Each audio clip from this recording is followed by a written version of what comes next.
예수님의 산상보훈의 주제가 무엇일까요? 그것은 예수님의 많은 비유의 주제와 같습니다. 그리고 예수님의 많은 기적의 주제와도 같습니다. 무엇이죠? 다 같이 하나님의 나라.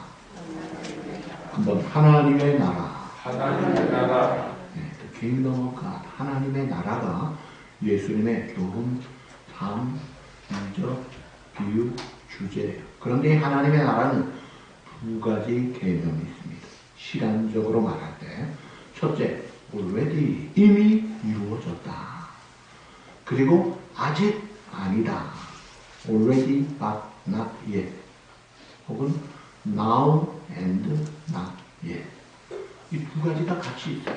그러니까 이 땅에 2000년 전에 메시아 되신 예수님이 오심으로 하나님의 나라가 이미 시작이 됐고 예수님의 십자가 부활로 이미 큰 문이 열린 거예요. 이게 이미 이루어진 거예요. 그러나 그 주님이 장차 다시 오실 그날에 이제 완성이 되는 거예요.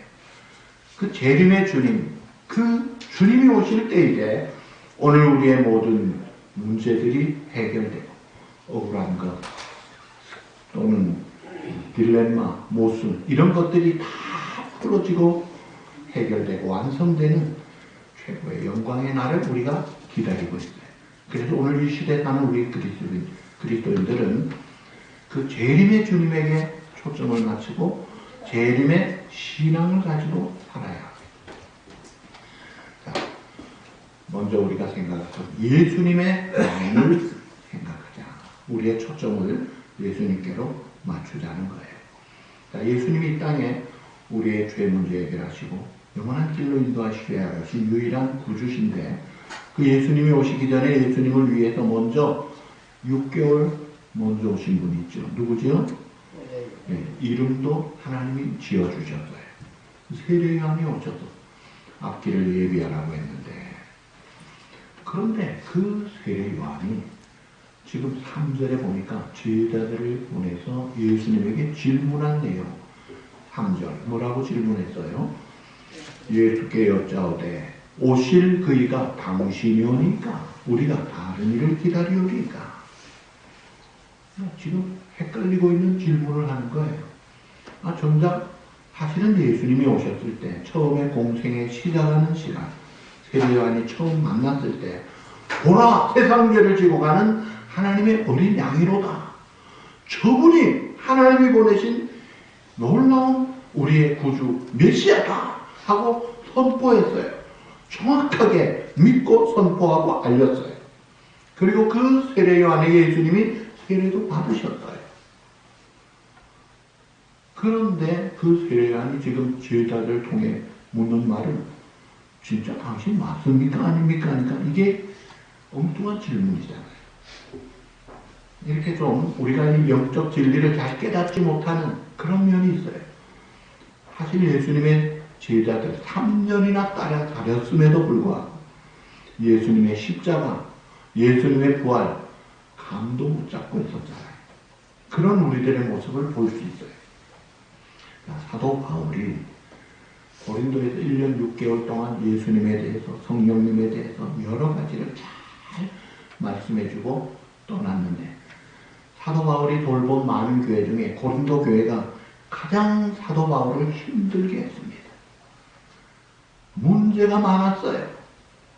음란한 문제가 생겼고 또 막 부자가 가난한 자를 차별하지 않나 또 우상 재물 때문에 막 갈려져 있고 제일 큰 문제는 분쟁이었어요. 바울파, 아볼로파, 그리스도파 해가지고 막 싸우는 교회였어요. 그래서 고린도전서 3장 1절에서 4절 우리 다 같이 읽어보시죠. 시작. 형제들아 내가 신령한 자들을 대함과 같이 너희에게 말할 수 없었어. 육신에 속한 자고 그리스도 안에서 어린아이들을 대함과 같이 하노라. 내가 너희를 저주로 먹이고 바보로 아니하여 이는 너희가 감당하지 못하였으니거니와 지금도 못하여 너희는 아직도 육신에 속한 자 너희 가운데 시기와 분쟁이 있으니 어찌 육신에 속하여 사람을 따라 행함이 아니리요. 어떤 이는 말하라. 나는 바울에게나 다른 이는 난 아볼로에게나 너희가 육의 사람이 아니리요. 아무리 영적 은사가 많고 무슨 신앙 연륜이 있고 무슨 직분이 있다고 해도요, 시기하고 분쟁하는 것은요, 이건 어린아이다는 거예요. 그것을 벗어서 철든 사람이 되듯이 이것을 벗어나기를 원하는 그런 사도 바울의 안타까운 마음을 볼 수가 있어요. 자, 하비 콕스라는 하버드 대학교에서 사회윤리학을 가르친 뉴욕타임즈가 20세기 10대 신학자 중에 한 사람으로 뽑는 이 탁월한 신학자가, 기독교의 붕괴는 외부적인 과학의 발달이나 근대화로 이루어지는 것이 아니라 내부의 붕괴로 이루어질 것이다 라고 이야기를 했어요. 그 이유가 어떤 모임에서 받은 충격 때문이었다고 해요. 그게 어떤 모임이었냐면, 이 의료계통의 종사자들, 의사, 간호사, 그 의료계통의 사람들 600명이 모인 자리에 설교 초청을 받아갔습니다. 설교를 하는데 그날 본문이 마태복음 9장, 회당장 야이로의 딸을 살리기 위해서, 그 딸이 아프다 하다가 죽었다 했음에도 불구하고 내가 고쳐주마, 살려주마 하고 가는 길에 군중들은 막 메어싸있지요. 그 속에서 이제 12년 동안 혈루증을 하는 여인이 예수님 옷가만 잡아도 낫겠다는 그런 간절한 마음으로 나와서 예수님의 옷을 잡는 그 현장을 지금 설명을 하고 있는 거예요. 그러니까 예수님이 회당장 야이로 12살 된 딸 고치러 가면서 지금 11년 된 혈루병자 여인이 붙잡고, 자, 그러면서 이 하비카스가 회중들에게 물었어요. 여러분, 이때 여러분의 지금 그 상황에 여러분이 이렇게 같이 있다고 하면 여러분이 지금 제일 초점을 맞춰야 될 사람이 누굽니까? 누구 마음이 제일 관심이 있습니까? 보기를 드리겠습니다. 4가지. 1. 야이로. 딸이 지금 죽었잖아요. 2. 12의 혈루병 앓고 있는 이 여인. 3. 군중들. 4. 고치러 가시는 예수님. 자, 이 4개 중에 하나를 택하십시오. 자, 여러분에게 한번 물어볼게요. 자, 보기가 4개가 있어요. 자, 여러분의 지금 관심이 어디에 가 있어요? 자, 1. 야이로에 가 있는 사람 손 들어보세요. 반만 야이로. 그 다음 혈루증 여인. 여러분에게 지금 묻는 거예요. 아무도 대답을 안 하시네. 다시 묻습니다. 4 중에 하나 택하세요. 자, 야이로, 혈루증 앓는 여인, 3번 군중, 4번 예수님. 자, 예수님에게 많이 드네요. 참 우리에게 좋은 얘기예요. 사실은 하비캅스가 물었을 때 600명이 모였는데 예수님에게 관심 가진다는 사람은 1%, 6명만 손들어요. 다른 사람은 아이고 딸이 죽었는데 야이로 300명이 손들고, 아유 그래도 혈루병 여인이지 100명 손들고, 나머지는 모르겠다. 아, 이건 문제구나. 정작 우리의 모든 삶에 생명을 주시고 해결자가 되시는 완벽한 완전한 풍성한 은혜를 주시는 예수님께 초점을 맞추지 못하고 그 예수님의 덕을 입는 그 삶, 오늘의 현실의 안타까운 거기에만 매달려 있는 이 세속적인 관심, 결국 지나갈 텐데, 병 나아도 문제 해결돼도 결국은 다 죽고 없어질 텐데, 그래서 영양실조에 걸려있는 그런 크리스찬들, 이게 제대로 건강한 생활을 하겠느냐 하면서 세속도시에서 미래 진단을 부정적으로 한 거예요. 자, 2번째 단계, 세례 요한이 질문한 겁니다. 당신이 진짜 그 메시아입니까? 예수님 당시에 이 이스라엘 사람들은 메시아를 갈망했어요. 근데 사실은 메시아를 갈망한 것이 아니라 메시아 시대를 더 갈망했어요. 다시 말하면 다윗 시대가 다시 이루어지는 것이에요. 메시아가 오셔서 받을 혜택이 또 중요한 거예요. 당장에 로마 속국에서 자유해방, 군사, 강구, 경제, 대구, 정치, 자유, 내 현실 문제 해결, 이게 중요하지 오신 메시아는 일단 뒷전이더라는 거예요. 자, 그런데 세례요한은 달랐어요. 메시아를 주목했다.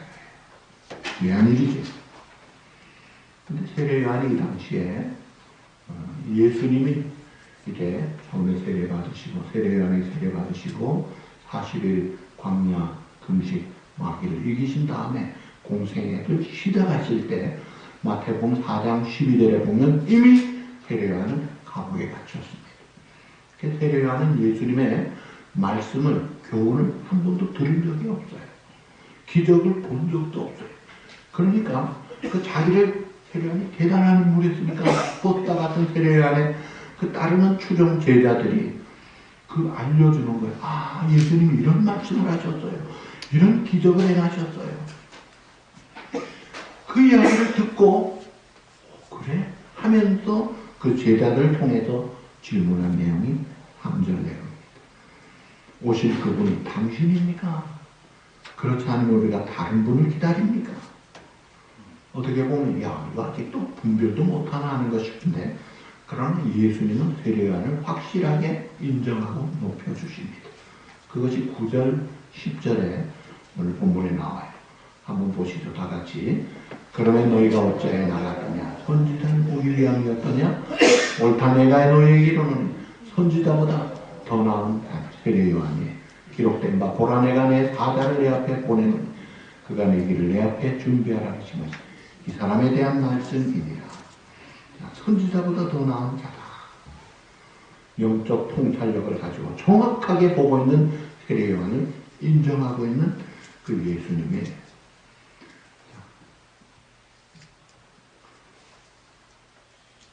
예수님에 대해서 이 직접 듣지 못한 그 세례요한이 질문할 때에 그 답을 5절 말씀으로 합니다. 당신이 진짜 메시아입니까? 우리가 다른 사람 기다려야 합니까? 할 때 5절 말씀에 답을 주었어요. 진짜 메시아라는 말씀에 우리 5절 다 같이 보시죠.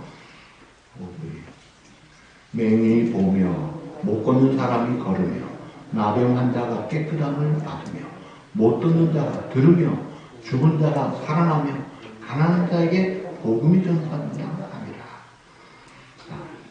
맹인이 보는 역사 구약에 한 번도 없었어요. 못 걷는 사람 걷고 나병 환자 깨끗함 받고 가끔 있었지만 못 듣는 자 걷고 죽은 자도 살리고 가난한 자에게 복음이 전파되는 이것 중요한 확실한 메시아의 사회. 내가 메시아라는 것을 확실하게 예수님이 가르쳐 주시는 거예요.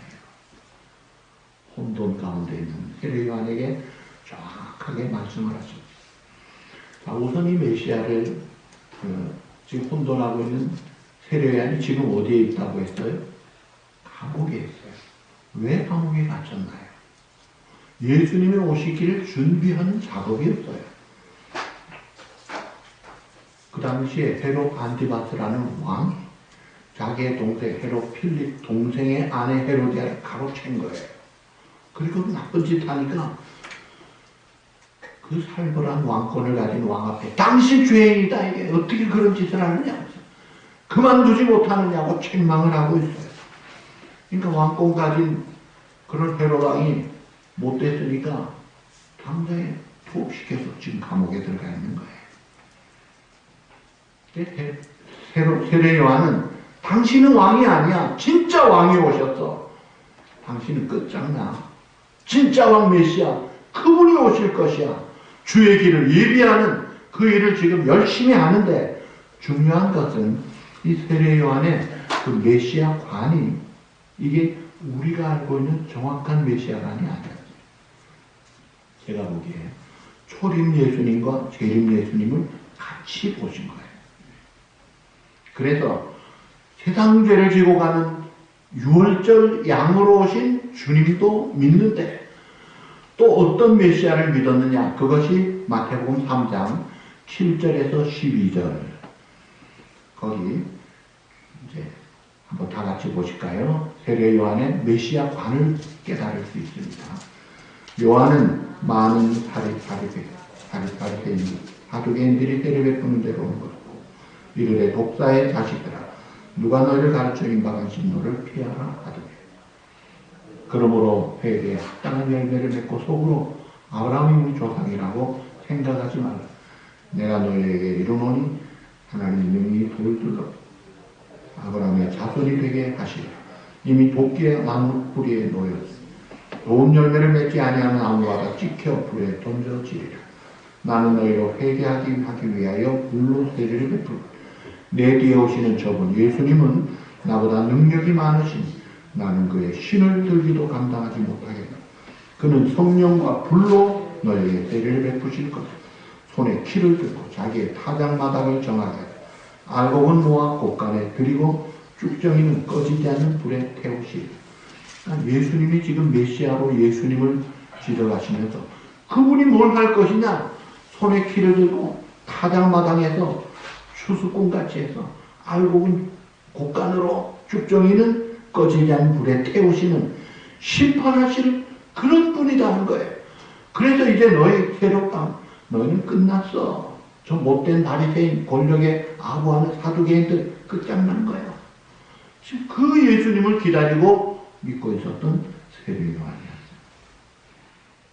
그런데 보니까 헤로당은 계속 기득권을 가지고 바리새인들은 계속 큰 소리 치고 있습니다. 그리고 참 죄인으로 진행받은 창기, 세리, 죄인들을 예수님이 오히려 그들과 친구가 되어서 같이 먹고 그렇게 사는 걸 볼 때 이야 어떻게 된 거지? 진짜 메시아인가? 왜 일을 안 할까? 왜 저 요절을 안 내고 왜 심판을 안 하시지?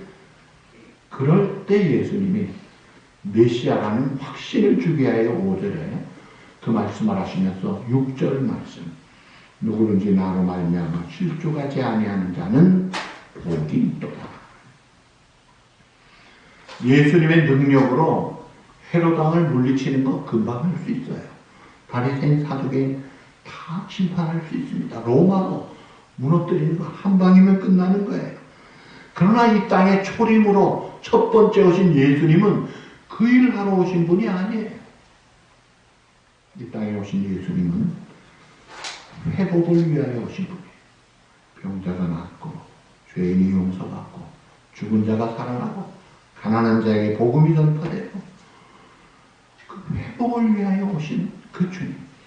지금 세례 요한이 기다리는 분은 재림의 예수님이었다 이거예요.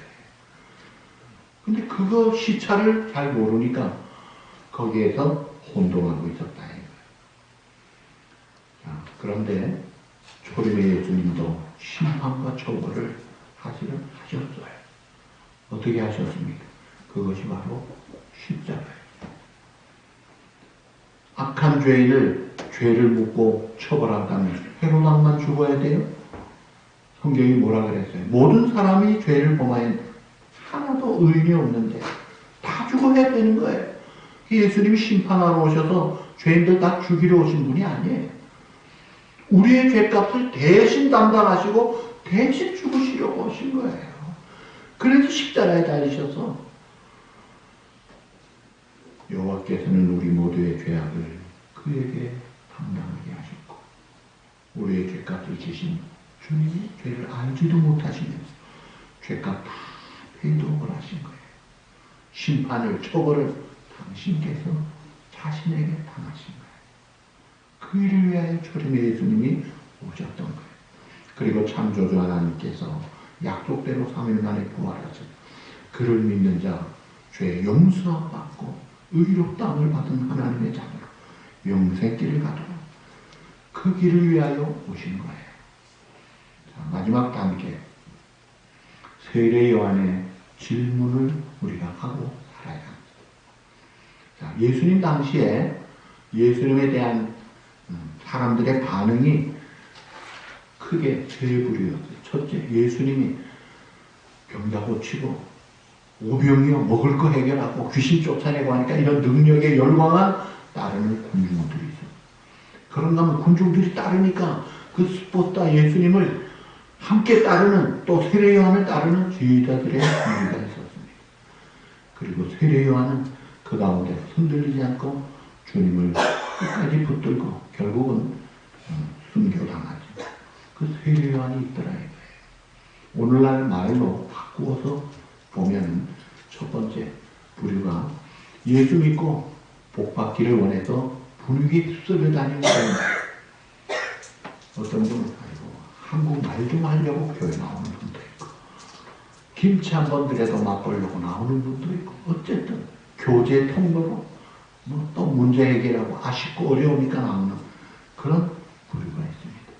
그런가 하면 그런 교인들의 기대를 따라가면서 그들 좋아하는 이 땅의 문제 해결을 해준다는 이런 세상적인 복만을 이야기하는 목회자나 그런 지도자들도 많아요.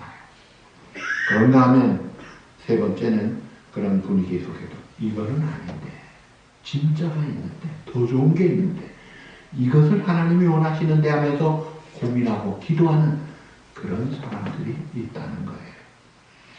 자, 오늘날 수많은 사람들이 예수님을 지금 믿고 따른다고 합니다.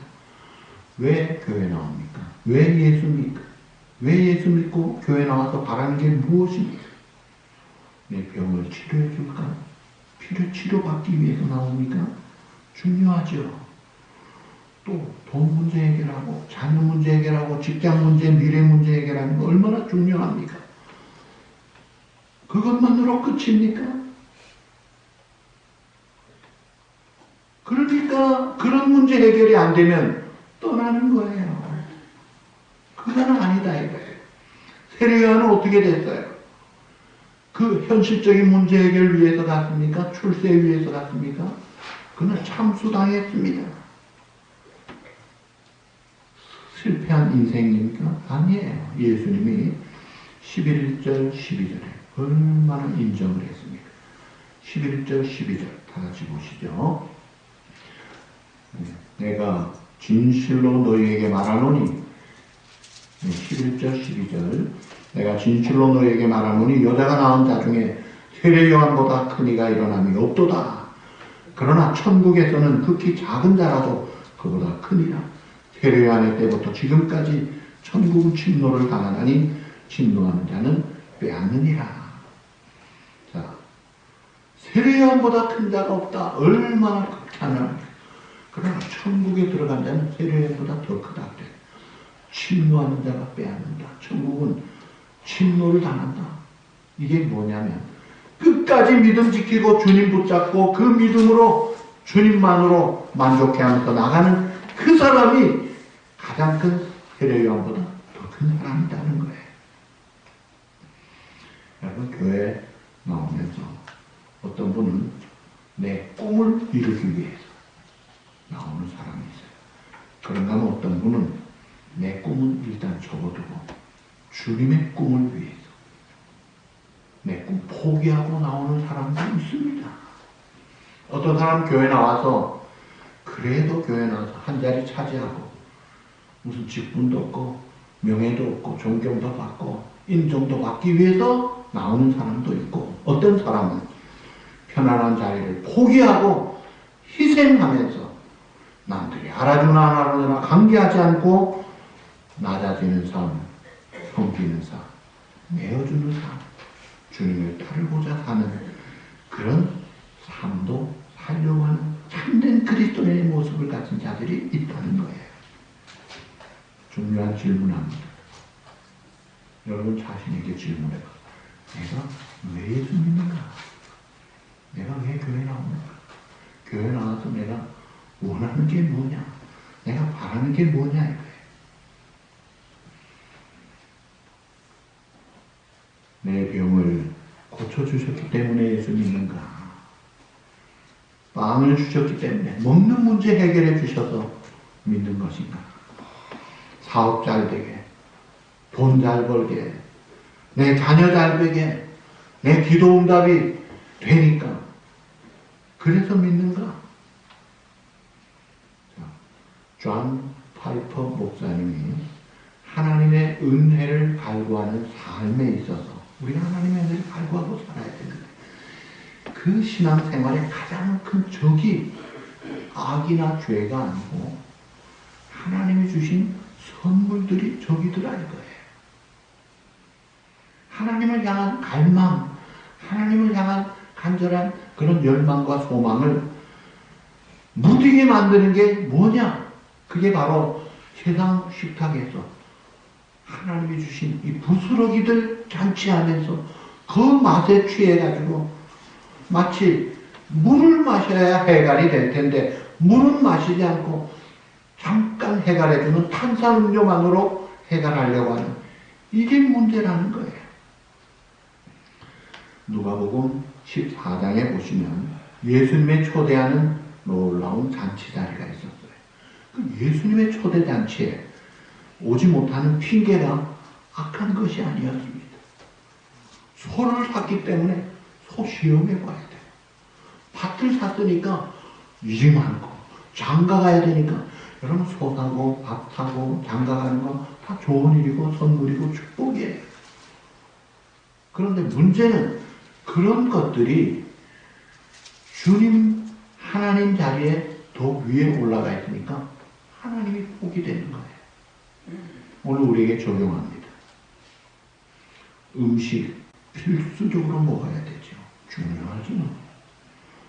요즘 현대인들은 이 인터넷 얼마나 많이 봅니까? 거기에 교양 프로, 건강 프로, 뭐 여러 가지들 잘 볼 수 있죠. 다 좋은 것들이죠. 여행하는 거 좋지요. 주식 투자 잘해야지요. 좀 잘해서 돈 잘 벌면 좋겠어요. 인터넷 투자, 스탁마켓 투자도 좀 잘할 수 있으면 좋겠어요. 전혀 이건 죄가 아닙니다. 문제는 그런 것들이 하나님 자리를 대신하고 있을 때 하나님이 밀리더라 이거예요. 우리 교회는 그런 분이 한 분도 없지만 예배 시간에 유튜브 보고 앉아있는 사람 예배 안 드리는 거예요. 내 현실적인 오늘의 문제, 오늘의 내 쾌락, 내 만족 그것만 추구하고 이 부스러기만 묻고 진짜 양식은 못 먹는 거예요. 그러니까 우리의 영혼이 갈구하면서 그 흡족함을 얻어야 되는데 늘 영적 기관증에 걸려가지고 영양실조 현상이 있지 않느냐는 거예요. 예수님을 따르고 섬길 때 때로 내가 원치 않는 고난이 당할지라도 내가 원치 않는 손해를 본다 할지라도 그래도 주님은 나의 하나님이시오 나의 영원한 주님이시오 나의 왕이십니다. 그 주님이 재림하셔서 오실 때 모든 문제는 해결될 것입니다. 영광 중에 우리는 최고의 자리로 올라갈 것입니다. 이 재림신앙, 재림소망을 가지고 바로 믿음 생활을 해야 하나님 앞에 바로 볼 수 있는 천국을 침노하고 누리는 자가 되지 않느냐 이거예요.